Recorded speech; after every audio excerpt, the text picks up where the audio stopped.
యోగాంధ్ర నిర్వహణ గురించి ప్రధాని నరేంద్ర మోడీకి వివరించారు ఏపీ సీఎం చంద్రబాబు. యోగాంధ్రతో సరికొత్త ప్రపంచ రికార్డు సృష్టించబోతున్నట్లు తెలిపారు. ఇక కార్యక్రమం ఏర్పాట్ల గురించి తెలుసుకున్న ప్రధాని AP deputy CM Pawan Kalyan, మంత్రి నారా లోకేష్, కేంద్ర మంత్రి రామ్మోహన్ నాయుడు, ఎంపీ భరత్లతో మాట్లాడారు. ప్రపంచం ఏపీ వైపు చూసేలా చేశారంటూ నేతలకు కితాబిచ్చారు ఆయన. ఏపీ నాయకుల పనితీరు బాగుందంటూ ప్రశంసించారు ప్రధాని మోడీ.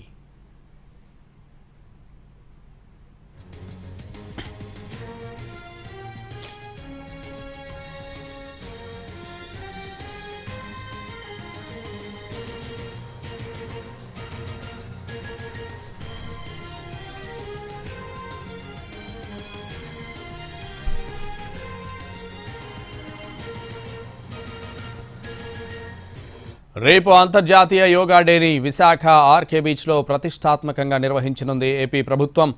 ప్రధాని Narendra Modi, AP CM Chandrababu Naidu, AP deputy CM Pawan కళ్యాణ్తో పాటు ఏపీ మంత్రులు, పలువురు ప్రముఖులు ఈ కార్యక్రమంలో పాల్గొంటారు. ఈ కార్యక్రమంలో 22 ప్రపంచ రికార్డులు నెలకొల్పేలా కార్యక్రమానికి రూపకల్పన చేశారు. ఒకే వేదికపై 5 లక్షల మందితో యోగాసనాలు వేయించడం ద్వారా సరికొత్త ప్రపంచ రికార్డు నమోదు చేయాలని ఏపీ సర్కార్ కృత నిశ్చయంతో ఉంది. ప్రధాని నరేంద్ర మోడీ సమక్షంలో జరిగే ఈ చారిత్రక ఘట్టం కోసం విస్తృతమైన ఏర్పాట్లు చేసింది.